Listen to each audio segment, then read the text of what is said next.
famiglia vicentina, quindi la famiglia molto articolata Rumor, è ovvio che avendo una certa conoscenza dell'importanza che nella storia vicentina, ma non soltanto vicentina ma anche italiana, potremmo aggiungere anche da quanto viene raccontato nel volume europea, costituisce appunto il tema un argomento di particolare interesse in ambito vicentino, ma direi anche oltre l'ambito vicentino.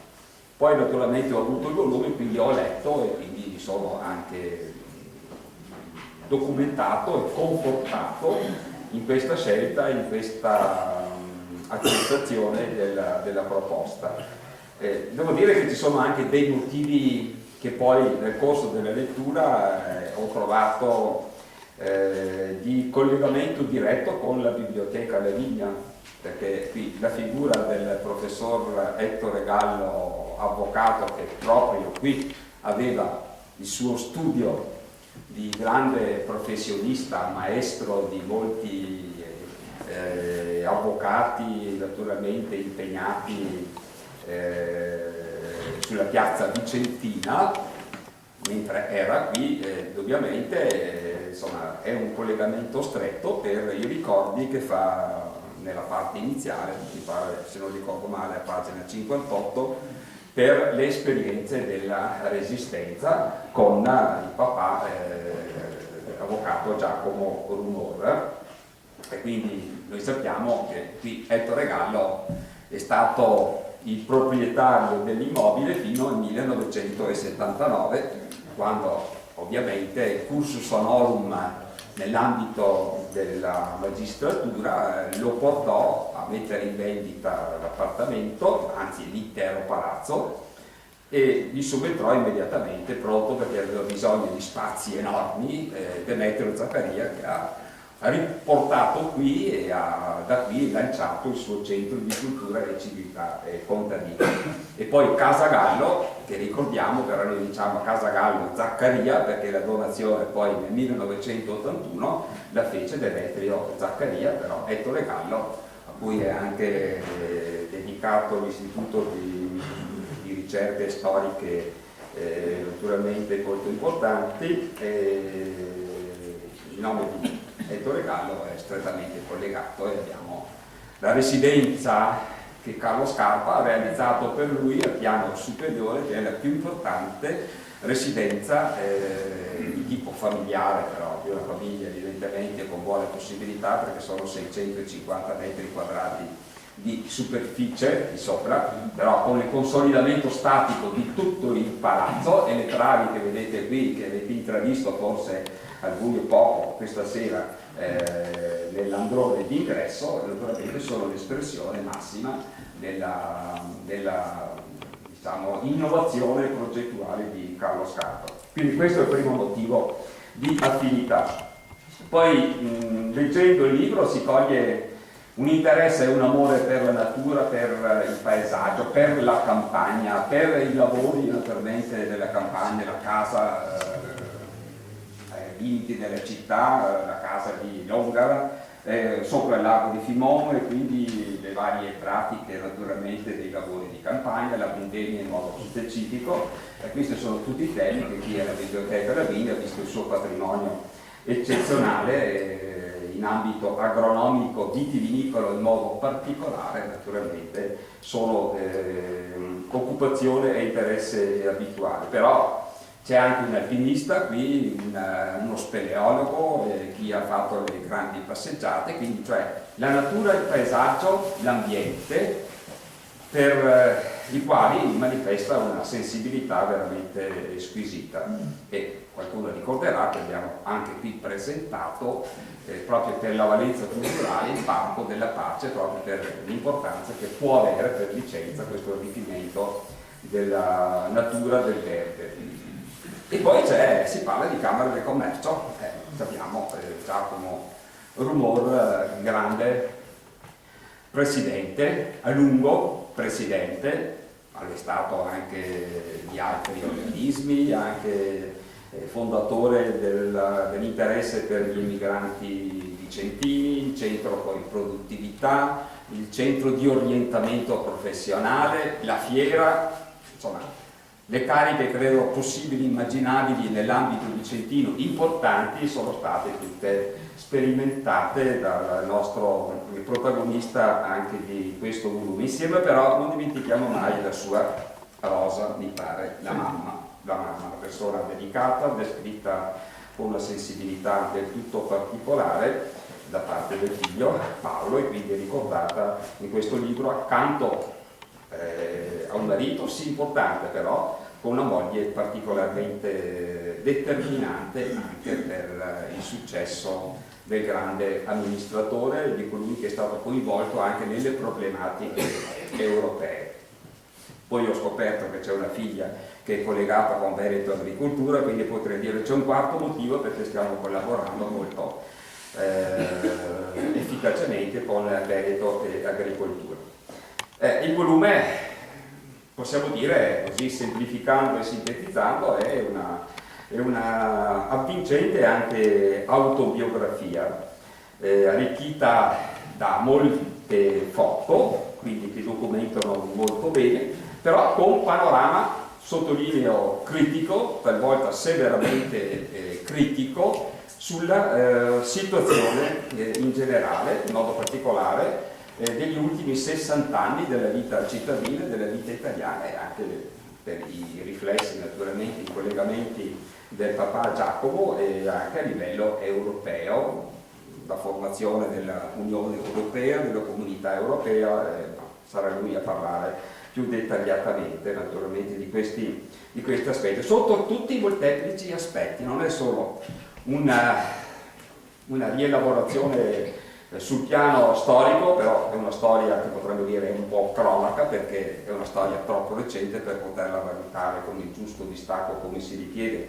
per una ricerca storica, però sotto l'aspetto sociale, sotto l'aspetto economico, sotto l'aspetto antropologico, perché poi c'è ogni tanto queste digressioni di approfondimento da un punto di vista filosofico, da un punto di vista esistenziale, soprattutto nella seconda parte. Quindi devo dire si legge bene la realtà degli ultimi 60-70 anni con tutta l'evoluzione che ovviamente si è verificato nel frattempo. Però naturalmente non è uno sguardo al passato, è uno sguardo anche al presente e quindi l'attualità è sempre sotto il suo bersaglio critico e quindi le sue osservazioni sono puntuali, possiamo dire anche molto, molto mirate e devo dire apprezzabili da questo punto di vista.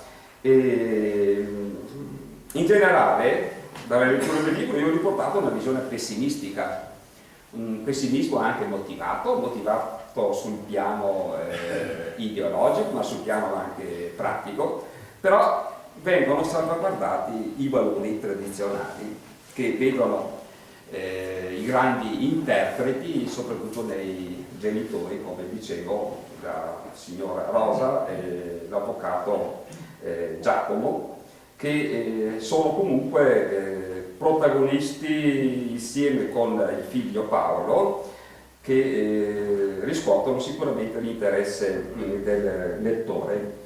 Però ecco, mi ha stupito un po' l'epilogo, in parte lo riportava anche il giornale di Vicenza oggi, quando scopre, dice lui, le carte, alla fine proprio siamo nel finale, alla pagina 286, e si pone anche qualche domanda, dice, è venuto il momento di scoprire le carte perché mi sono risolto a riscrivere queste memorie, a fissare sulla stampa frammenti di episodi, di sensazioni che non interessano più a nessuno, dice lui. Non credo che sia vero che non interessino più a nessuno, forse ritornando indietro qualcun altro magari si interroga, si domanda, viene anche arricchito e viene stimolato. Però poi, seconda domanda del secondo capoverso, e ora mi chiedo, per la prima volta, mi conoscevano i miei genitori? E io conoscevo loro? E risponde, soprattutto alla prima domanda, rispondo sicuramente no.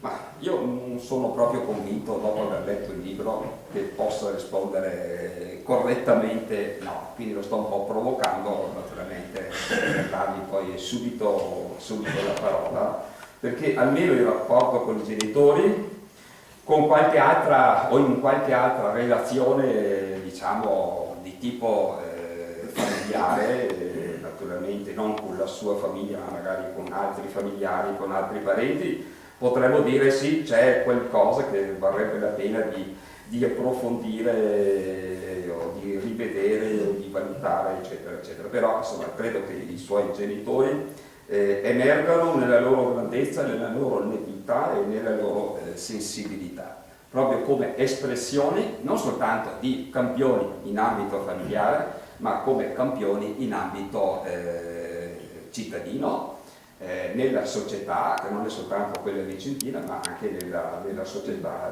allargata.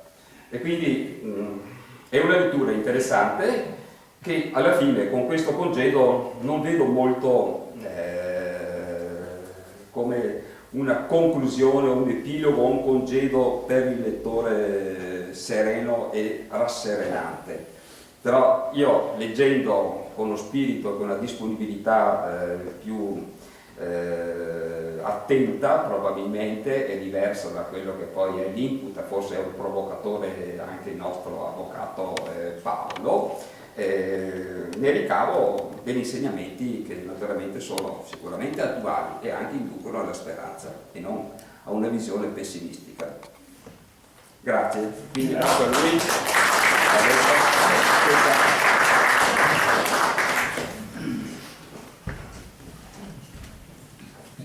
Funziona? Sì. Buonasera a tutti, grazie di essere venuti qua. Si sente? Sì. Bene. Io leggo perché non sono così bravo di improvvisare e la mia professione mi ha anche abituato a scrivere e a leggere, perché io non ero un penalista, ero un civilista e se sapete questa differenza sapete che i civilisti depositano memorie scritte in tribunale. Credo di non aver mai fatto una ringa pubblica nella mia carriera. E rispondo comunque in qualche modo, leggendo queste cose, alle osservazioni del dottor Bagnara, ma ognuno di voi darà la sua risposta leggendo questo libro, che indubbiamente è provocatorio, indubbiamente, ho voluto che lo fosse, perché questo libro avrà un seguito che io ho già scritto ed è il seguito logico del ragionamento che comincio qui ed è la mia visione della vita, ma di questo ne parleremo un po' più avanti.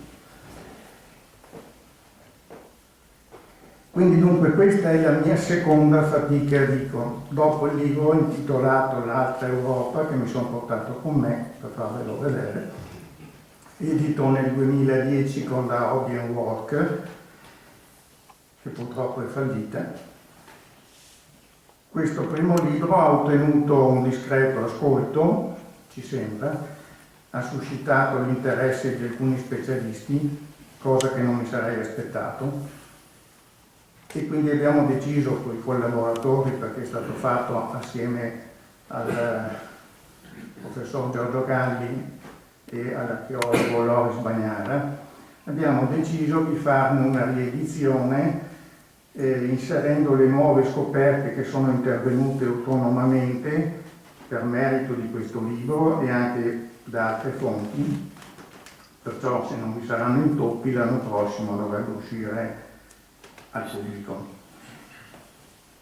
Il libro che oggi presento, anche se è intitolato per esigenze di stile Una famiglia vicentina, non è propriamente una descrizione della mia famiglia, intendo quella in cui sono vissuto fino al matrimonio, cioè del padre o papà avvocato Giacomo. Lo definirei piuttosto, questo libro, una rievocazione, e infatti all'origine sentivo l'esigenza di fissare con la penna, ma per me soltanto, ricordi, situazioni che salivano da dentro del mio intimo e mi dispiaceva che andassero perdute. Molto più tardi mi è nata la risoluzione di farne anche un libro per il pubblico, naturalmente epurando le interiorità troppo personali. Leggendo queste pagine, infatti, ci si accorge facilmente che ho scritto non solo per raccontare o descrivere, ma soprattutto per assecondare l'impulso di fissare sulla carta situazioni, sensazioni vissute, stralci di ambienti e anche considerazioni apparentemente staccate dal contesto. Ho seguito il mio modo comune di scrivere quando lo faccio liberamente, che è un'alternanza di memorie e di riflessioni, e con ciò risponde a chi mi ha già fatto osservazioni su questo modo di procedere. Nel testo passo a volte dal tempo presente al passato, perché nella mia esistenza interiore il tempo non ha una dimensione coerente, nel senso che io vivo una realtà che nel suo intimo è aperta, o se volete fluttuante, appunto come ricordi. La mia non è una narrazione sistematica, ma una serie di rimandi dal presente al passato, in cui ogni rimando è suggerito da un'occasione contingente. È una sorta di sogno ad occhi aperti, in cui la realtà quotidiana mi offre lo spunto per rivisitare il mio passato o affrontare altri argomenti che apparentemente esulano dal tema principale. Il lettore perciò deve fare attenzione a queste fluttuazioni per evitare di cercare una trama che in effetti non c'è. Parlando della famiglia e quindi del papà, non ho resistito alla tentazione di togliermi dalle scarpe alcuni sassolini, come dice mio cugino Giovanni, riparando in questo modo ai torti subiti da mio padre. Era una cosa che aspettava da troppo tempo di essere detta ai Vicentini, e ora che non può nuocere a nessuno, non lo farà perché i protagonisti non esistono più. Al termine della guerra era lui il membro della famiglia che doveva compiere la carriera politica nazionale, non il cugino. Lui era visto dal nonno Giacomo, cioè dalla persona più rappresentativa della nostra stirpe e la personalità più eminente del mondo cattolico vicentino a cavallo tra i due secoli, era visto come il più adatto tra i familiari a succedergli nell'azione pubblica. Oltre a ciò, va detto che il papà non era persona da risparmiarsi. Durante il ventennio fascista era stato membro attivo della Resistenza. Fu incarcerato 2 volte, sottoposto a tormenti. Nonostante ciò rimase coerente con la propria coscienza di libertà. Fu membro del Comitato Provinciale di Liberazione, non si nascose ma affrontò a viso aperto i suoi persecutori, rischiò la deportazione. Purtroppo, come ho detto e come spesso accade, nonostante avesse questi meriti effettivi nella comunità vicentina, altri lo sopravvenuzzò dopo la guerra, volgendo a proprio favore ciò che lui aveva seminato generosamente. Certe altre cose che avrei potuto ho preferito non scriverle, lasciandole tuttavia intravedere e comprendere da qualche particolare. Ho parlato infatti della famiglia della mia giovinezza, guardandola dalla finestra di quella in cui vivo ora, ma ho lasciato intendere che nel mezzo ce n'è stata un'altra, e ce n'è un'altra che fa capolino tra le righe e che preferisco non raccontare. In qualche capitolo del testo ho anticipato il tema che costituirà il contenuto del prossimo libro, del tutto diverso e molto più impegnativo dal punto di vista della tematica. Si chiamerà Un mondo diverso e lo considero un testamento spirituale perché gli ho trasmesso la mia visione della realtà, proponendo con questo, in modo abbastanza dettagliato, quella che può essere una umanità, una convivenza e un rapporto con l'esterno alternativi a quelli odierni, una sorta di ripensamento della civiltà contemporanea. Ve ne sarà infine un ultimo col quale ritorno alla mia interiorità e ai temi che mi sono più cari, la descrizione della vita quotidiana, e con esso avrò esaurito la fonte di ciò che avevo iniziato quando ero ancora un ragazzo. Sicuramente per molti miei conoscenti è una novità che io abbia queste inclinazioni, diciamo così, letterarie. Infatti non sono una persona che ama parlare di sé, ma solo 6 anni fa nemmeno io pensavo di scrivere per pubblicare, perciò è stata una novità anche per me. Questo libro ha avuto perfino un esito terapeutico.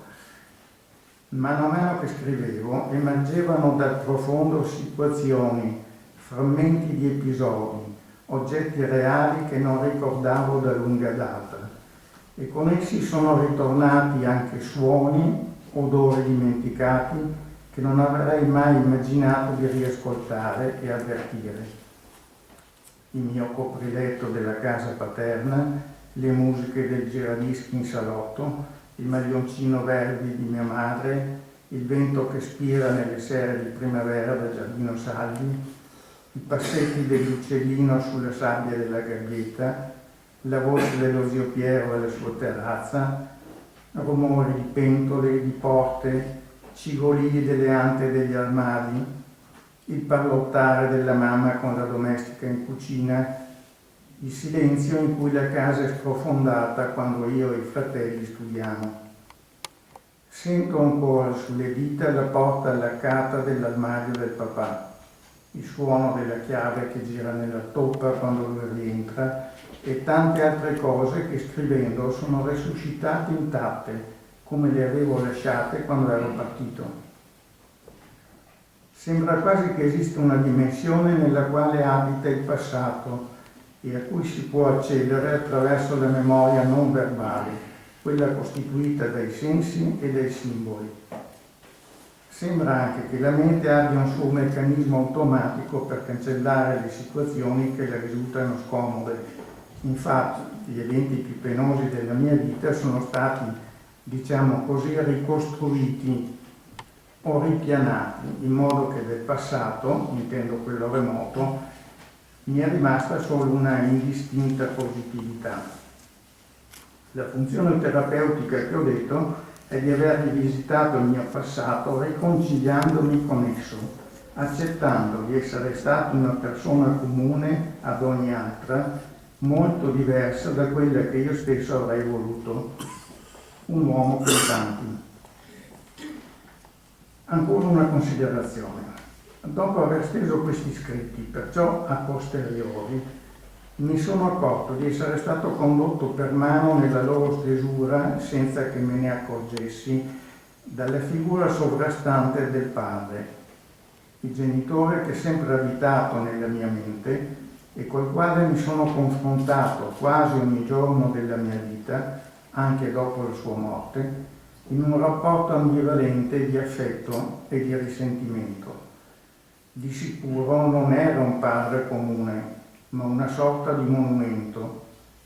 Almeno nella mia interiorità lo consideravo in questi termini, ma credo che lo volesse così anche una certa parte della collettività vicentina, intendo coloro che lo hanno conosciuto.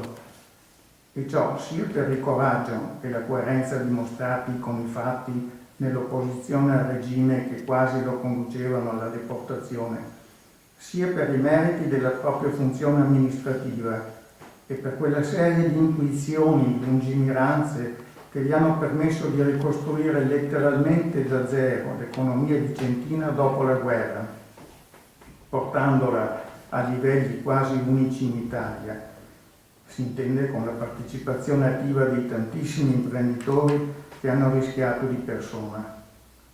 Fra questi meriti ricordo la Camera di Commercio per quasi 20 anni, la Fiera Campionaria, il Centro per la Produttività, la strategia industriale del dopoguerra o programmazione, l'autostrada del Nord Italia, l'idrovia del Nord Europa, all'Adriatico, l'organizzazione delle infrastrutture territoriali, l'ufficio studi della vita economica e sociale, la consulta economica per le comunicazioni e i trasporti, il consorzio per l'istituzione del centro di orientamento scolastico e professionale, la borsa merci, i magazzini generali, la sezione doganale, la commissione provinciale di traffici, la valorizzazione di nodi ferroviari e tanti altri. Indubbiamente la descrizione più completa di quest'uomo l'ha fatta il libro commissionato dalla Camera di Commercio e presentato nel 2005 dall'allora presidente Dino Menarini, che è qui tra noi, la cui parte che apprezzo maggiormente è di Antonio Di Lorenzo, col titolo Giacomo Romò, profeta dell'innovazione. Egli si incardinava in una stirpe che aveva ricostruito nel vero senso della parola la fiducia dei vicentini nella propria operosità e aveva portato a compimento, col rilancio dell'economia vicentina nel dopoguerra, l'opera colossale di rifondazione delle coscienze e della dignità del lavoro, iniziata ancora nell'Ottocento dal nostro capostipite Giacomo Senior. Questi fu il creatore di tutte le opere previdenziali, mutualistiche, assistenziali cattoliche nel mondo operaio, agricolo, professionale, bancario della provincia di Vicenza tra gli ultimi decenni dell'Ottocento e i primi del Novecento. Aveva fondato nel 1884 nel Vicentino il mutuo soccorso, le cucine economiche, nel 1888 la Federazione delle Società Cattoliche Agricole ed Operaie, i dormitori economici maschili e femminili, nel 1911 la Federazione Vicentina delle Unioni Professionali, quella della Democrazia Cristiana Vicentina, la Federazione delle Casse Rurali, delle latterie, dei caseifici sociali, dei magazzini cooperative, delle società di assicurazione del bestiame, nel 1915 la Mensa dei Poveri, le società cattoliche operaie e negli anni successivi tutte le altre opere di mutualità tra i cattolici, poi la federazione di queste società cattoliche e le unioni professionali. Le Acri vicentine furono una sua creatura, ricostituite dopo il fascismo e quindi presiedute dal cugino Mariano dopo la guerra. È una famiglia che aveva avuto anche altre eminenze: il prozio Monsignor Sebastiano, bibliotecario, accademico, autore della storia della Chiesa vicentina, Mariano, statista nazionale e internazionale, lo zio Pio, uomo di statura nell'associazionismo cattolico. Scrivendo questo libro ho capito a posteriori come non sia stato facile per me, ragazzo e giovane, costruire una personalità autonoma nel momento in cui essa era quasi schiacciata dalla memoria e dal confronto con quella di personaggi così torreggianti, quasi mitizzati dalla geografia familiare e divenuti autentico orgoglio della città e della provincia. Per me è stato ancora più faticoso uscire da un bozzolo strutturato interamente sulle categorie cristiane, proprio in una famiglia che se ne era fatta paladina con le opere per un secolo intero. Tuttavia, non so se è quasi irriverente dirlo, è proprio il grande senso di coerenza, ispirato da quei personaggi, che mi ha portato inevitabilmente a valutare con altrettanta coerenza le idee e le conoscenze che la società nel frattempo aveva maturato e prodotto rispetto a quelle della tradizione precedente e ad andare oltre assumendomene i rischi così come aveva rischiato il papà nel tracciarsi la propria strada. In sostanza, se io sono andato oltre il costume convenzionale, l'ho fatto realizzando il loro stesso insegnamento di una coerenza di idee e di azioni con la mia propria interiorità. In particolare è stato misurandomi e competendo inconsapevolmente con questo padre che ho vissuto gran parte della mia vita successiva. Non so dire se questa ambivalenza ora si è sciolta. I meccanismi mentali si svolgono sempre nel tempo presente e per la mia mente egli è ancora vivo. Come ho detto, il confronto con lui è all'origine di tutti i miei scritti. Egli è stato di una statura troppo elevata anche rispetto alla mia vita comune. Ho parlato di competizione e di confronto, ma preciso che essi erano in gran parte teorici. Infatti, onestamente, ammetto di non essermi mai sentito alla sua altezza. Anzi, percepivo che non sarei riuscito nemmeno a corrispondere alle sue attese, reali o supposte che fossero. E questo alimentava una sorta di frustrazione in me più che nei fratelli, perché chiaramente su di me si manifestavano, non apertamente dichiarate, le sue propensioni. Purtroppo il papà è rimasto un padre isolato, anche e soprattutto dalla sfera affettiva dei suoi figli. Egli era troppo lontano per calarsi nelle loro esigenze reali e divenire un padre concreto. Apparteneva a quella categoria di persone la cui fertilità mentale è troppo elevata ed invadente per lasciare spazio alla vita comune e agli affetti quotidiani. Si può dire, senza con ciò esprimere un giudizio, che la sua famiglia gli è vissuta accanto, ma su un binario parallelo, e noi ci siamo incontrati troppo tardi, quando le pedine della vita erano state ormai tutte collocate. Qualcuno potrebbe definirlo un padre assente, e credo sia vero, anche se in quel periodo storico lo erano forse la maggior parte degli uomini. Ma io ho subito molto questa assenza ed essa mi ha pesantemente condizionato.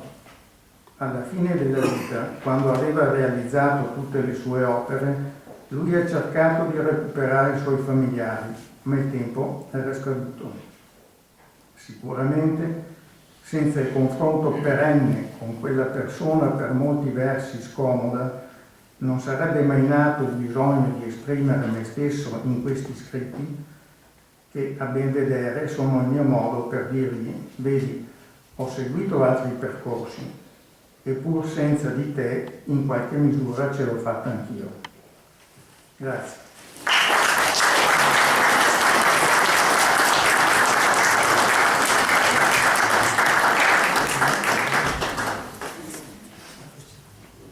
Abbiamo un po' di tempo, se qualcuno vuole fare qualche intervento, qualche precisazione, domande, eccetera, dopo andiamo, c'è un buffet che ci aspetta e facciamo un brindisi assieme. Un valore terapeutico questo libro? Sì, l'ho detto, in effetti, sì, ha avuto proprio questa, per me questa funzione. Non so se l'ha raggiunta, ma finché lo scrivevo ne sentivo i benefici. Ma leggendolo, come io ho già precisato all'inizio, si ha l'impressione che questa terapia abbia funzionato, abbia raggiunto un suo obiettivo molto chiaro, molto preciso.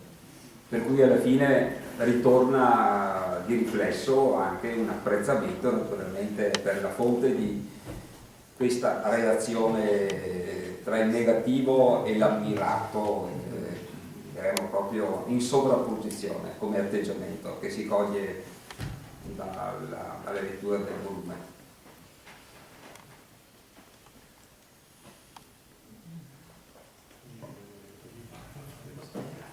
Il ruolo, accennato prima di Tosagnaro, il ruolo della mamma, no? Che ruolo ha avuto, che funzione ha avuto? Si sa che in passato era una funzione abbastanza designata dai tempi e dalle tradizioni ormai invalse, ma lei ha accennato che aveva anche un notevole ruolo nell'ambito della sua evidentemente educazione. Ecco, che funzione ha avuto e che ruolo ha avuto nel legame tra lei, il padre e il resto anche della famiglia? Erano tempi, lo dico perché ho fatto questa esperienza, ma l'hanno fatta anche altri che con me ragionavano di questo. Erano tempi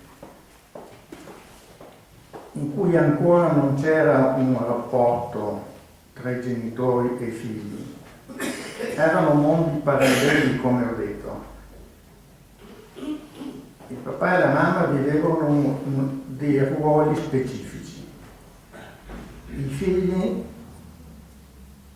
avevano un altro ruolo e seguivano un loro percorso autonomo, con amicizie autonome. Così funzionava tutta la società, così viveva tutta Vicenza. Forse era una città non ancora aperta come le altre e quindi si era prolungato questo modo di fare, ma un residuo della famiglia arcaica io l'ho sentito, e quando dico che mi è pesato perché questo arcaismo era antitetico alla creazione di rapporti personali profondi. C'era la stima tra i figli e i genitori, ma non si andava nell'amore. L'amore non esisteva ai miei tempi. Non c'erano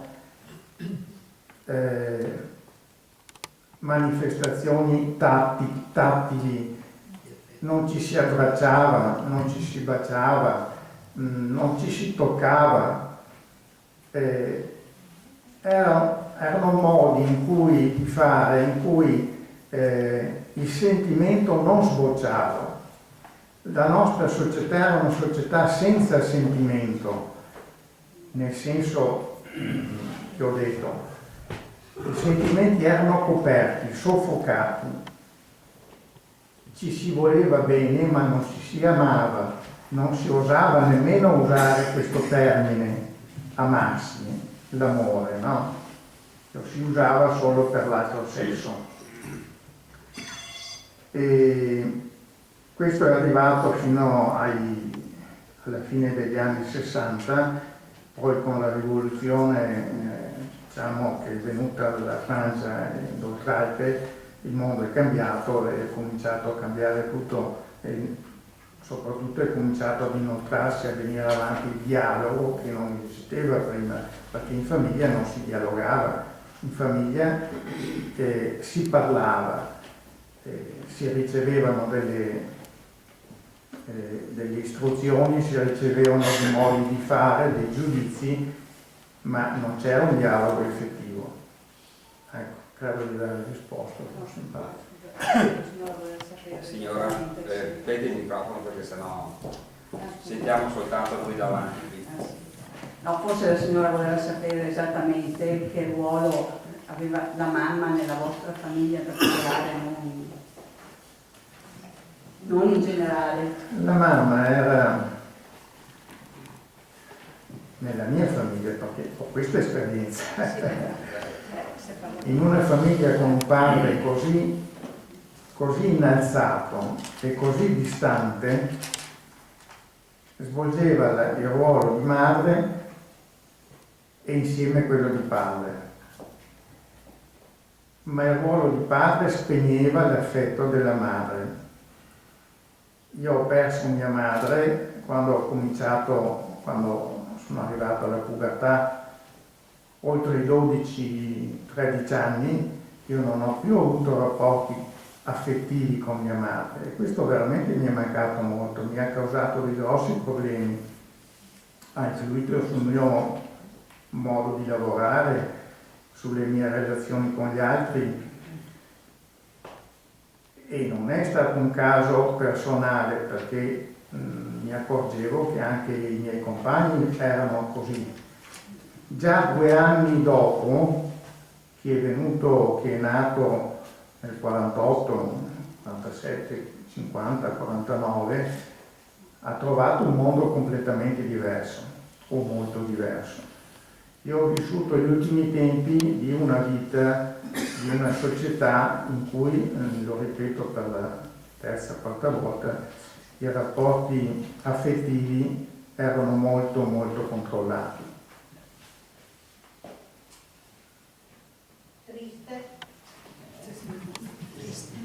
Era un'abitudine, non era triste. Quando uno non ha quando uno è il confronto che può dare tristezza o gioia, no? Ma quando non c'era confronto, perché questo era il mondo, non c'era tristezza.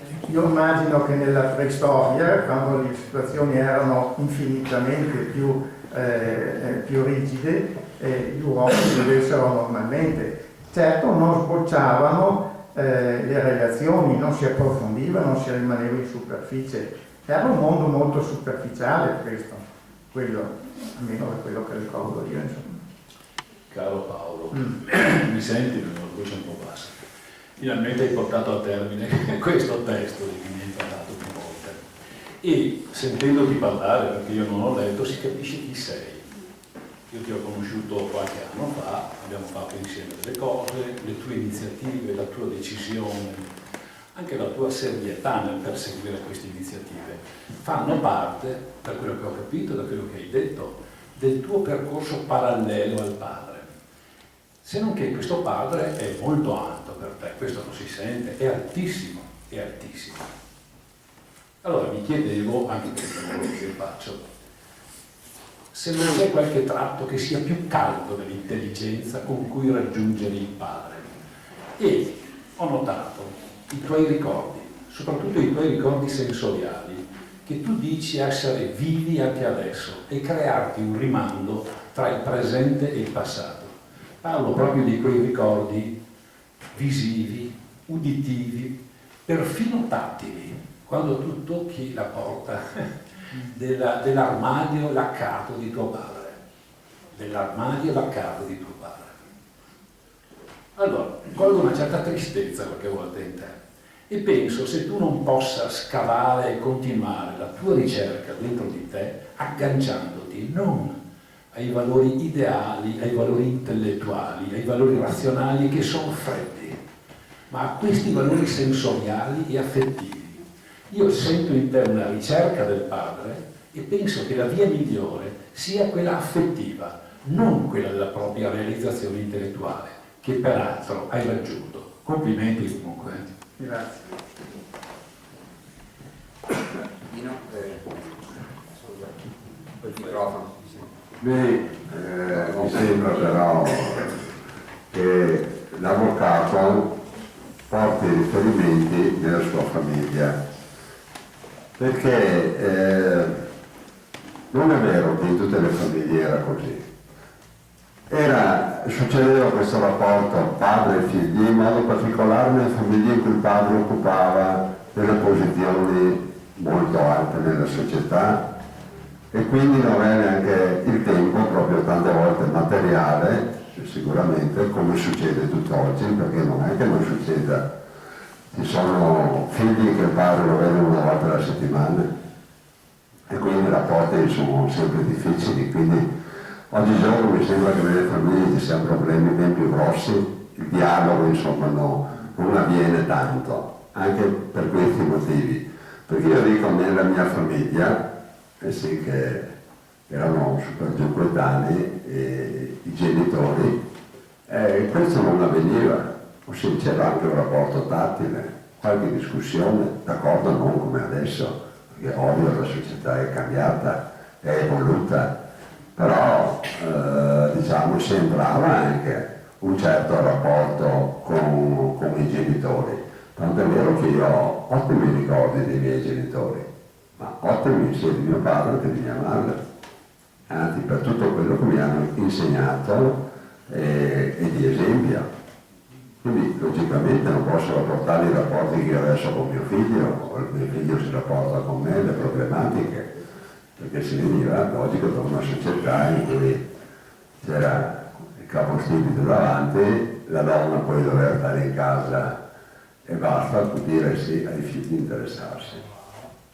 Quindi capisco che abbia avuto dei rapporti difficili e altri sicuramente in base ai genitori a che posizione occupavano nella società e quanto si davano da fare anche perché c'era da ricostruire dopo la guerra. Era una cosa molto importante. Grazie. Non vorrei però che quello che ho detto inducesse in errore in qualche modo. C'era molto affetto tra di noi, la nostra era una famiglia molto legata. Ancora adesso io mi scopro a desiderare certe situazioni, non dico a sognarle, ma a volte il pensiero va per conto suo ad ambienti, situazioni, orari che mi portano là in quel tempo, in quello spazio.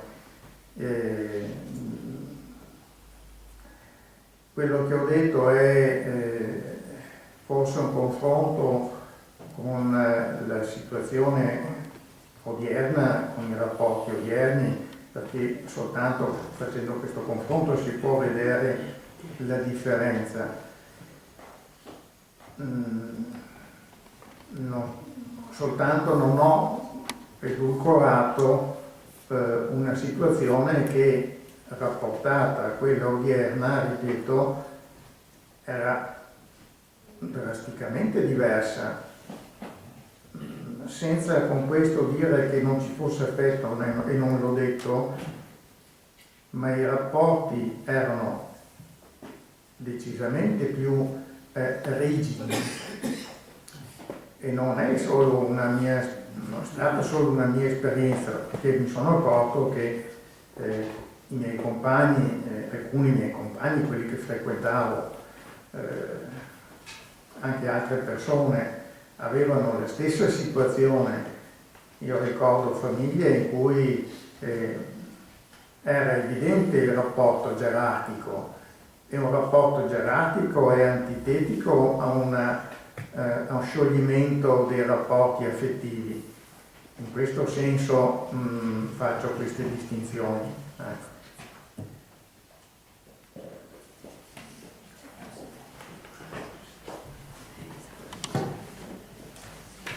Domandando scusa del mio abbassamento di voce, cerco di dire due cose che riguardano esattamente il papà di Paolo, perché io ne ho conosciuto la dimensione affettiva, cioè sono stato estremamente fortunato da questo punto di vista. Dino Menarini era presidente della Camera di No, Commercio. non era allora presidente, a quel tempo. Ed era un suo allievo, diciamo così, insomma, quindi lo presento agli altri così sappiano che lui si fa questo, ha avuto questa conoscenza. Sì. Tu hai avuto in Cremonese il tuo maestro, ho scorso prima un attimo in qualche pagina. Sì. Io ho avuto tuo papà, che è stato maestro di vita più che maestro di attività. Riconducendo al tema che si è avviato stasera, che hai avviato tu principalmente con la tua esposizione, i rapporti effettivamente in famiglia erano rapporti, come dicevi un attimo fa, estremamente gerarchizzati. E questo credo abbia riguardato tutte le famiglie, tenuto conto da in che periodo eravamo, esatto, e da che periodo si usciva. Certo. Tutti noi abbiamo sentito, credo, un rapporto che vedeva la mamma nella duplice funzione e il papà colui che andava a lavorare per portare a casa il che vivere, il che crescere. E in effetti, ricordiamoci una stupidaggine se volete, ma gli orari di lavoro erano completamente diversi, cioè si entrava al lavoro alle 8 di mattina e c'era un intervallo di 2-3 ore in cui chi poteva tornare a casa, chi no, e si continuava fino alle 7 di sera, sabato incluso. Quindi a un dato momento c'era già in questo una logica, cioè quella, i rapporti effettivi per quello che si poteva si facevano con la mamma, la quale mamma oltretutto manteneva, dovendo raddrizzare i figlioli nel modo più giusto, manteneva soprattutto il ruolo di educatrice, diciamo, e il papà si vedeva quando si poteva. Al di là di questo ci sono anche le vocazioni. Mi spiego un po' meglio. Oggi fare attività pubblica viene considerata da molti in termini prettamente utilitaristici, una crescita personale in termini di immagine e magari qualcosa in più come crescita economica. Pochi, questo dicevo da moltissimi, pochi sono quelli che percepiscono questo ruolo, che è un ruolo di servizio, come missione. Tuo padre considerava il suo ruolo come missione e vi dedicava tutto il tempo lavorativo possibile e andava oltre il tempo lavorativo. Una testimonianza che vi posso fare, noi uscivamo, dunque ho dimenticato di dire che io ho cominciato di fatto a lavorare a 19 anni con suo papà, il quale ha costituito l'ufficio studi e io sono stato, insieme a un'altra persona, quello che ha costituito e rappresentato questo ufficio studi, che era per allora una cosa assolutamente innovativa. Credo sia stato il primo in Italia che ha costituito un ufficio studi proprio per valutare quelle che erano le problematiche del nostro territorio.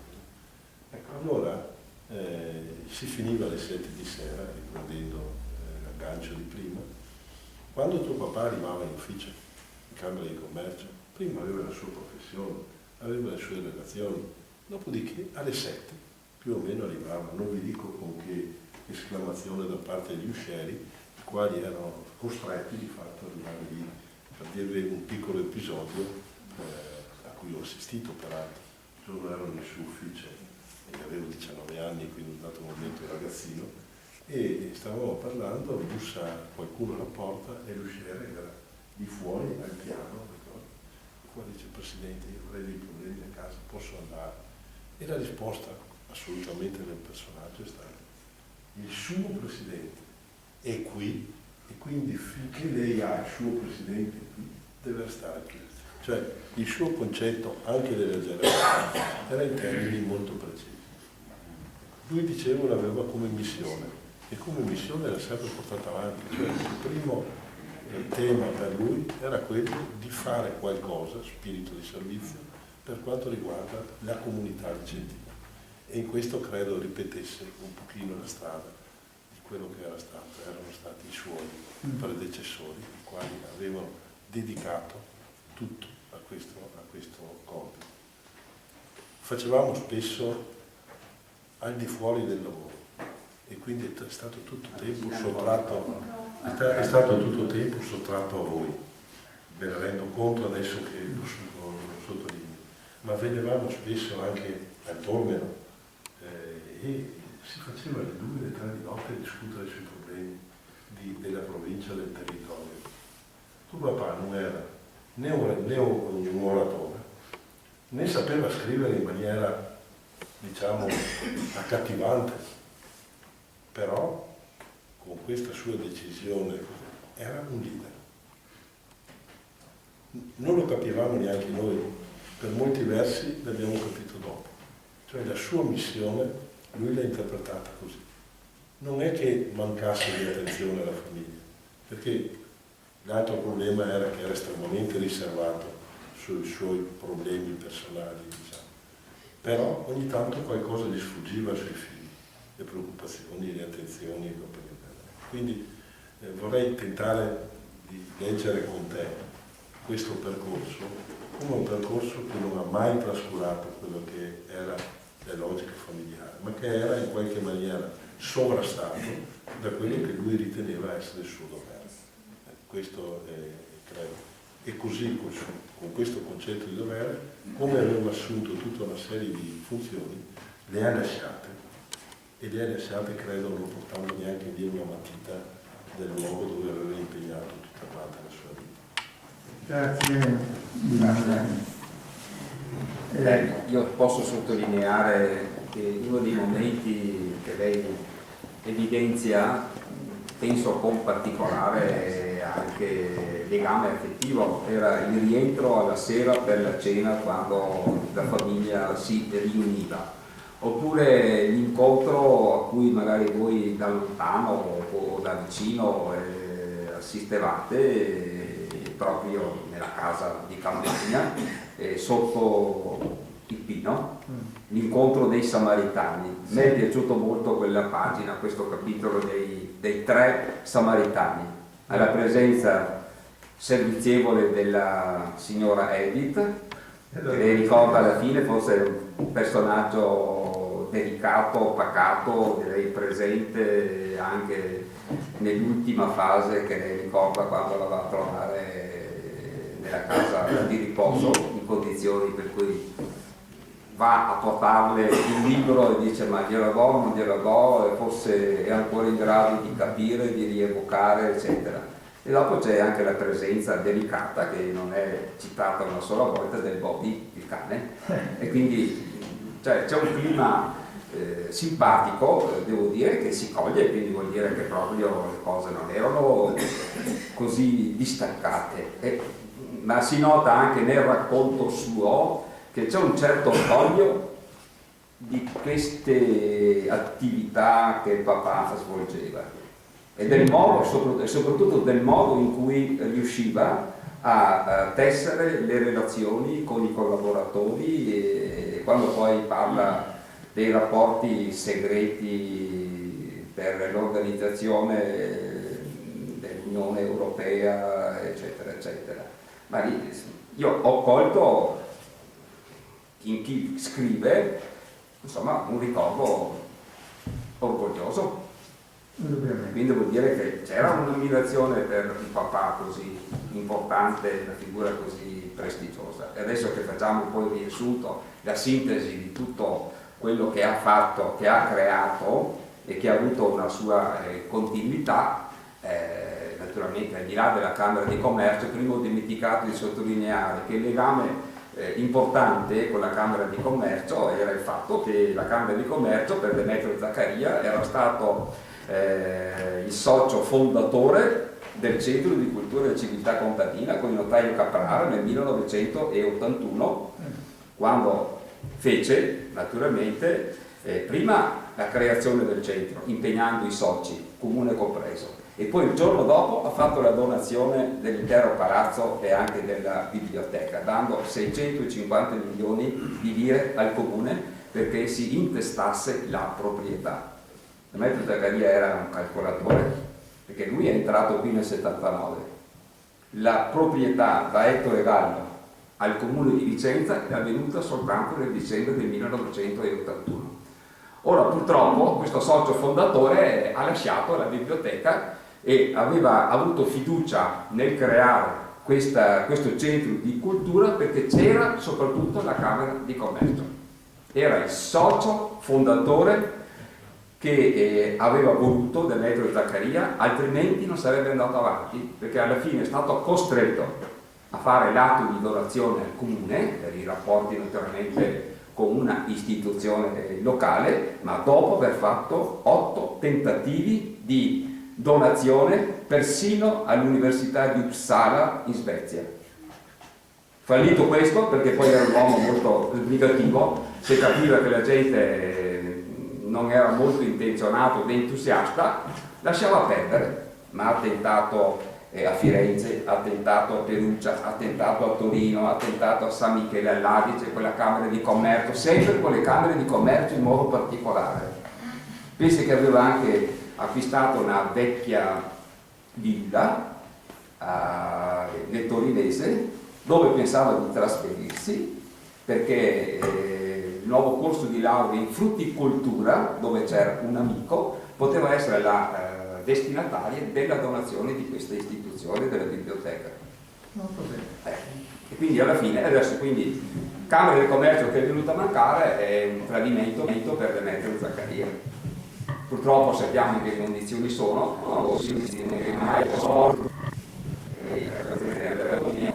sono più i tempi abbastanza sereni o più o meno sereni del passato, e quindi la penalizzazione la subisce anche la biblioteca, il centro di cultura creato da Demetrio Zaccaria. Era un'alleanza strettissima, perché poi quando aveva il tempo libero e risiedeva piano di sopra, lui alla mattina scendeva e la prima tappa della sua passeggiata era la Camera di Commercio. Si fermava in Camera di Commercio per dialogare con chi poteva e doveva prendere decisioni. Poi andava al Credito Italiano, poi alla Banca Commerciale e poi alla BNL. perché sotto questo profilo era un consigliere prezioso, atteso, prima di procedere con certe decisioni piuttosto impegnative. Io ringrazio tutti e finiamo qui perché ritengo che... C'è un intervento. Un ultimo intervento, sì, ultimo. Vorrei mettere un po' di dolce nel quadro amaro dei rapporti, nel fondo amaro che Paolo ha vinto dei rapporti della sua famiglia. Guarda che il tipo di rapporto un po' formale, un po' freddo, era una cosa comune nelle famiglie nostre ai nostri tempi, i tempi in cui avevamo 10 anni, 15 anni. Quindi è un caso strano, forse il tuo papà era un po' più impegnato per cui dedicava meno tempo alla famiglia, però erano tutti quanti freddi, un po' poco espansivi, poco comunicativi sul lato fisico-affettivo. Però se guardiamo bene, tu hai accennato alla rivoluzione culturale che ha portato a un diverso tipo di rapportarsi in famiglia, e non sono sicuro che nelle famiglie di oggi la qualità globale dei rapporti fra genitori e figli sia migliore di quella che c'era ai nostri tempi. È diversa, però non sostanzialmente migliore. Per cui insomma teniamoci i nostri genitori ruspi, che però sono stati dei grandi genitori. Un'altra cosa, forse il fatto della mancanza di espansività è legato anche al fatto del sesso tra padri e figli, della differenza di sesso tra padri e figli. Nella tua famiglia eravate 3 fratelli maschi. Fra maschi si è di natura meno portati a essere espansivi, per cui quello che tu lamenti, tiri a indovinare, può essere legato anche a questo fattore. Io ho 3 figlie femmine. Nella mia famiglia l'espansività è abbastanza naturale. Tanto per farvi un esempio, la cerimonia della mattina di Natale, tutti nel lettone a aprire i regali, da me è durata fino a quando le mie figlie hanno passato la trentina. Adesso c'è qualche moroso, per cui si sarebbe fatica ad andare tutti nel lettone a aprire i regali. Però è chiaro che fra femmine e maschi c'è un tipo di affettività diversa. Comunque, teniamoci buoni